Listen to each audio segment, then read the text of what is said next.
Welcome to MSc studio. मैं Madhukar sir आप लोगों के लिए बिहार विद्यालय परीक्षा समिति के इंटर आर्ट्स एवं साइंस के लिए हिंदी का अध्याय 6 का कुछ महत्वपूर्ण वस्तुनिष्ठ प्रश्न के साथ साथ भाषा नीति लेकर आए हैं, जो एग्जाम के दृष्टि से काफ़ी महत्वपूर्ण है। ये इसीलिए महत्वपूर्ण है कि पूरे 50 नंबर आपका हिंदी और व्याकरण से वस्तुनिष्ठ प्रश्न पूछे जाते हैं, जिसमें 25 मार्क्स सीधे व्याकरण से आपको वस्तुनिष्ठ प्रश्न के रूप में मिलते हैं और 25 नंबर बुक से मिलते हैं। तो हम गारंटी लेते हैं कि यदि ये पूरा काव्यखंड और गद्यखंड और पद्यखंड का जो ऑब्जेक्टिव क्वेश्चंस मैं करा रहा हूँ, यदि अब इतना वस्तुनिष्ठ प्रश्न और भाषा नीति कर लेते हैं तो आप आराम से 50 में 50 मार्क्स ला सकते हैं, है ना। तो चलते हैं बिना समय गवाए हुए। यहाँ पर सबसे पहले देखिए क्या है, कह रहा है कि एक लेख एक पत्र क्या एक निबंध है। देखिए यहाँ पर कहानी लिखा हुआ है, यहाँ पर निबंध होना चाहिए, है ना। याद रखिएगा, ये भी कभी कभी पूछ देता है कि एक लेख एक पत्र क्या है, निबंध है, कहानी है, एक्सेट्रा है, बहुत सारा चीज़ पूछ देता है। तो याद रखिए एक लेख एक पत्र क्या है, निबंध है। इस निबंध के लेखक कौन है? भगत सिंह। कौन है? भगत सिंह, है ना। तो चलिए पहला प्रश्न में क्या दिया हुआ, पहले प्रश्न की ओर चलते हैं। कि पहला प्रश्न दिया हुआ एक लेख और एक पत्र नामक निबंध के लेखक कौन है? एक लेख और एक पत्र नामक निबंध के लेखक कौन है? ऑप्शन है रामधारी सिंह दिनकर, ऑप्शन बी है भगत सिंह, ऑप्शन सी है जयप्रकाश नारायण, ऑप्शन डी है गांधी जी, है ना। तो इसको याद रखिए कि एक लेख और एक पत्र नामक निबंध के लेखक कौन है? भगत सिंह। ऑप्शन बी सही हो जाएगा। इसे आप लोग कॉपी में नोट करके या बार बार देखकर याद कर लीजिए, ये सब काफ़ी महत्वपूर्ण है ना। चलते हैं 2 नंबर प्रश्न की ओर। 2 नंबर जो हमारा प्रश्न है कि शहीद भगत सिंह की हिंदी लेख युवक कब प्रकाशित हुआ? कह रहा है युवक, कहने की कह रहा है भगत सिंह के द्वारा एक हिंदी लेख लिखा गया जिसका नाम है युवक। तो ये पूछ रहा है कि भगत सिंह के द्वारा जो युवक नामक लेख लिखा गया यह कब प्रकाशित हो, ये आपसे पूछ रहा है। ऑप्शन है 1924 ईस्वी, ऑप्शन बी है 1927 ईस्वी, ऑप्शन सी है 1929 ईस्वी, ऑप्शन डी है 1931 ईस्वी। तो याद रखिएगा ये कब प्रकाशित हुआ? 1924 ईस्वी। तो ये भी याद रखिएगा, शहीद भगत सिंह की हिंदी लेख युवक 1924 ईस्वी में प्रकाशित हुआ। ऑप्शन ए सही हो जाएगा। आते हैं 3 नंबर प्रश्न की ओर। भगत सिंह की पहली गिरफ्तारी कब हुई? माने कि अंग्रेजों ने भगत सिंह को सबसे पहले गिरफ्तार कब किया? ऑप्शन है 1917 ईस्वी, ऑप्शन बी 1922 ईस्वी, ऑप्शन सी 1927 ईस्वी, ऑप्शन डी 1930 ईस्वी। तो चलिए चारों ऑप्शन में से आप ढूंढ कर बताइए कि भगत सिंह की पहली गिरफ्तारी कब हुई। तो याद रखिए भगत सिंह की पहली गिरफ्तारी 1927 ईस्वी में हुई। ऑप्शन सी सही हो जाएगा। आते हैं 4 नंबर प्रश्न की ओर। हमारा जो 4 नंबर प्रश्न है कि भगत सिंह का जन्म कब हुआ था? भगत सिंह का जन्म कब हुआ था? ऑप्शन है 28 सितंबर 1907 ईस्वी, ऑप्शन बी है 28 सितंबर 1910 ईस्वी, ऑप्शन सी है 28 सितंबर 1915 ईस्वी, ऑप्शन डी इनमें से कोई नहीं। तो चलिए चारों ऑप्शन में से आप ढूंढकर बताइए कि भगत सिंह का जन्म कब हुआ था, है ना। तो याद रखिए भगत सिंह का जन्म जो है 28 सितंबर 1907 ईस्वी में पंजाब में हुआ था और उस समय पंजाब पाकिस्तान में पड़ता था, यह भी याद रखिएगा आप लोग। 5 नंबर प्रश्न, भगत सिंह का जन्म कहाँ हुआ था? भगत सिंह का जन्म कहाँ हुआ था? ऑप्शन है Bharat, option B Nepal, option C Pakistan, option D Bangladesh. तो याद रखिएगा जिस समय भगत सिंह का जन्म हुआ था ना, तो पंजाब में तो हुआ था, लेकिन वह पंजाब वर्तमान में कहाँ है? पाकिस्तान में। इसलिए इसका आंसर क्या हो जाएगा? सी पाकिस्तान। आते हैं 6 नंबर प्रश्न की ओर कि भगत सिंह के माता का क्या नाम था? भगत सिंह के माता का क्या नाम था? Option A Vidya Devi, option B Devati Devi, option C Vidyavati Devi, option D इनमें से कोई नहीं। याद रखिएगा भगत सिंह के माता का जो नाम था विद्यापति देवी। ऑप्शन सी सही हो जाएगा। आते हैं 7 नंबर प्रश्न की ओर। 7 नंबर जो हमारा प्रश्न है 7 नंबर प्रश्न है कि सरदार भगत सिंह के पिता का क्या नाम था?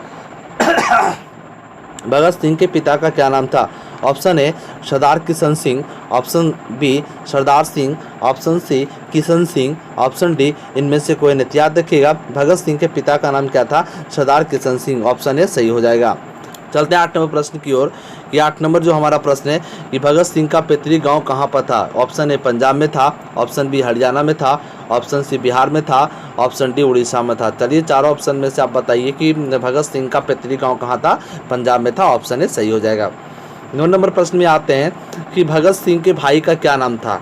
9 नंबर प्रश्न है भगत सिंह के भाई का क्या नाम था? Option A Kulbir Singh, option B Kultar Singh, option C दोनों, ऑप्शन डी इनमें से कोई नहीं। याद रखिएगा भगत सिंह का भाई का जो नाम था कुलबीर सिंह भी था और कुलतार सिंह भी था, यानी कि ऑप्शन सी सही हो जाएगा।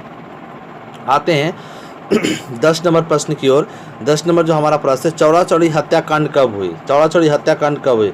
1922 ईस्वी, ऑप्शन बी 1925 ईस्वी, ऑप्शन सी 1930 ईस्वी, ऑप्शन डी 1942 ईस्वी। तो याद रखिएगा चौरा चौरी हत्याकांड जो है 1922 ईस्वी में हुआ था, ऑप्शन बी है ना। ये चौरा चौरी हत्याकांड के कारण महात्मा गांधी ने सहयोग आंदोलन को आपस ले लिया था, ये भी चीज़ को याद रखें। और सहयोग आंदोलन की शुरुआत 1920 ईस्वी में किया गया था। 11 नंबर प्रश्न की ओर आते हैं। नौजवान भारत सभा के गठन भारत के किस राज्य में किया गया? नौजवान भारत सभा के गठन भारत के किस राज्य में किया गया था? ऑप्शन ए है राजस्थान, ऑप्शन बी है हरियाणा, ऑप्शन सी है महाराष्ट्र, ऑप्शन डी है पंजाब। तो चलिए चारों ऑप्शन में बताइए कि नौजवान भारत सभा के गठन भारत के कौन से राज्य में किया गया था? तो याद रखिए कौन सा राज्य में? पंजाब में किया गया था, ऑप्शन डी सही है। आगे आते हैं 22 नंबर प्रश्न की ओर आते हैं। 22 नंबर प्रश्न है, नौजवान भारत सभा का गठन पंजाब में किसने किया? नौजवान भारत सभा का गठन पंजाब में किसने किया? Option A Bhagat Singh, option B Mahatma Gandhi, option C Sukhdev, option D Rajguru, है ना। तो चलिए चारों ऑप्शन में से आप ढूंढ के बताइए कि नौजवान भारत सभा का गठन पंजाब में किसने किया था? तो ऑप्शन ए हो गया भगत सिंह। 23 नंबर प्रश्न की ओर चलते हैं। हिंदुस्तान समाजवादी प्रजातांत्रिक संघ का गठन किसने किया था? हिंदुस्तान समाजवादी प्रजातांत्रिक संघ का गठन किसने किया था? ऑप्शन ए हो गया भगत सिंह, ऑप्शन बी हो गया चंद्रशेखर आजाद, ऑप्शन सी हो गया दोनों, ऑप्शन डी हो गया इनमें से कोई नहीं, है ना। तो याद रखिएगा हिंदुस्तान समाजवादी प्रजातांत्रिक संघ का गठन किसने किया था? तो चलिए ढूंढ के बताइए। तो याद रखिएगा भगत सिंह भी किया था और चंद्रशेखर आजाद भी किया था, यानी कि दोनों मिलकर किया था, ऑप्शन सी सही हो जाएगा। आते हैं 14 नंबर प्रश्न है। केंद्रीय असेंबली पर किसने बम फेंका? केंद्रीय असेंबली पर किसने बम फेंका? Number A Batukeshwar Dutt, option B Rajguru, option C Bhagat Singh, option D इनमें से सभी। तो याद रखिए केंद्रीय असेंबली पर बम किसके द्वारा फेंका गया? तो इनमें से सभी के द्वारा, ऑप्शन डी सही हो जाएगा। आते हैं 15 नंबर प्रश्न की ओर। 15 नंबर जो हमारा प्रश्न है, केंद्रीय असेंबली पर बम कब फेंका गया? आप प्रश्न है केंद्रीय असेंबली पर बम कब फेंका गया? ऑप्शन है 8 अप्रैल 1929 ईस्वी को, ऑप्शन बी 8 अप्रैल 1930 ईस्वी को, ऑप्शन डी 8 अप्रैल 1935 ईस्वी को, ऑप्शन डी इनमें से कोई नहीं। तो याद रखिएगा केंद्रीय असेंबली पर 8 अप्रैल 1929 ईस्वी को बम फेंका गया था, ऑप्शन ए सही हो जाएगा। आते हैं 16 नंबर प्रश्न की ओर। 16 नंबर जो हमारा प्रश्न है, बंदी जीवन और डॉन ब्रिन की आत्मकथा के लेखक कौन है? बंदी जीवन और डॉन ब्रिन आत्मकथा के लेखक कौन है? ऑप्शन ए है Sachindra Nath Sanyal, option B Bhagat Singh, option C Rajguru, option D Batukeshwar Dutt, है ना। तो चलिए चारों ऑप्शन में से आप बताइए बंदी जीवन और डॉन ब्रिन की आत्मकथा के लेखक कौन है? तो याद रखिएगा सचिंद्र नाथ सन्याल है, ऑप्शन ए सही हो जाएगा।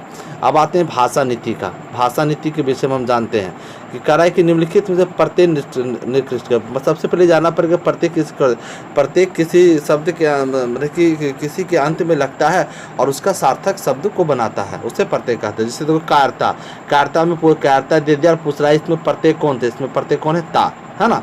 फिर घृणित दे दिया, घृणित में बोल रहा है कि इसमें प्रत्यय कौन थे? घृणित, लास्ट में इत, घृणित इत आ रहा है तो इत हो गया प्रत्यय। पूर्णतया में पूछ रहा है प्रत्यय क्या? तो पूर्णतया, लास्ट में क्या आ रहा है? या, तो या हो गया प्रत्यय। दयनीय लास्ट में क्या आ रहा है? अयनीय, तो अयनीय क्या हो गया? प्रत्यय। अस्मरणीय अस्पृहनीय, तो इसमें लास्ट में भी हो रहा है अन्य। वास्तविकता लास्ट में क्या आ रहा है? तात, ये हो गया प्रत्यय, है ना।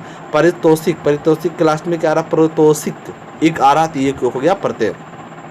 आते हैं 2 नंबर प्रश्न की ओर।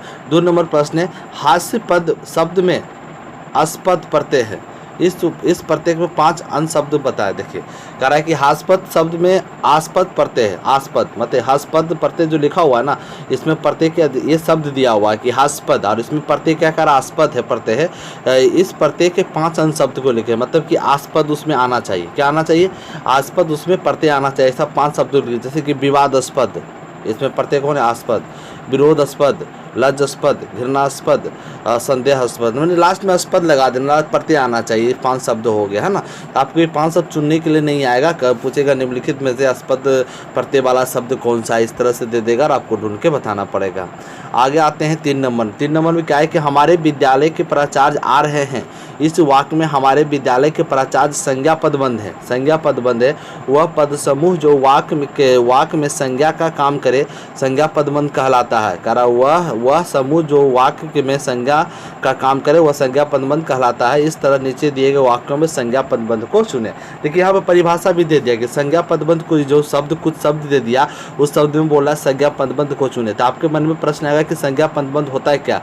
वह पद समूह जो वाक्य में संज्ञा का काम, एक वाक्य दे दिया वो उस वाक्य में जो संज्ञा का काम कर रहा है वो हो गया संज्ञा पदबंध। जैसे ए नंबर में दिया हुआ है, बंदी होने के समय हमारी संस्था के राजनीतिक बंदियों की दशा अत्यंत दयनीय था। बात है इसमें संज्ञा का काम कर रहा है, हमारी संस्था की राजनीतिक बंदियां, हमारी संस्था का राजनीतिक बंदी संज्ञा का काम कर रहा है ना, तो ये हो गया संज्ञा पदबंध।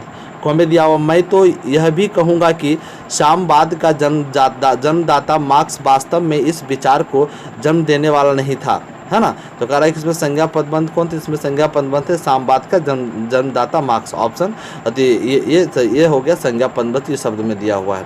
आगे जो दिया हुआ है, आगे दिया हुआ है कि कुछ मुट्ठी भर कार्यकर्ताओं के आधार पर संगठित हमारे पार्टी अपने लक्ष्यों और आदर्शों की तुलना में क्यों कर रही थी।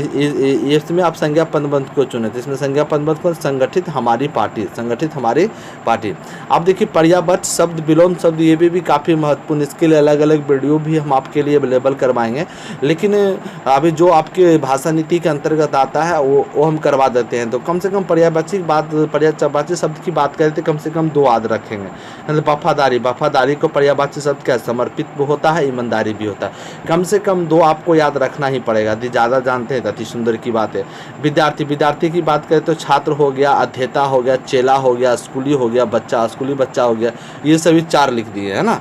तो चलते हैं आगे दिया हुआ फायदेमंद। कह रहा फायदेमंद का पर्यायवाची शब्द क्या होगा? फायदेमंद क्या होगा? लाभदायक हो जाएगा, कारगर हो जाएगा, उपादेय हो जाएगा, उत्तम हो जाएगा, है ना। अब आते हैं खुशामद का पर्यायवाची शब्द को जी हजूरी है, चापलूसी है, ये भी होता है। दुनियादारी का पर्यायवाची शब्द क्या है? सामाजिक व्यवहार है, जिम्मेदारी है ना। अत्याचार का पर्यायवाची शब्द शोषण हो सकता है, क्रूरता हो सकता है।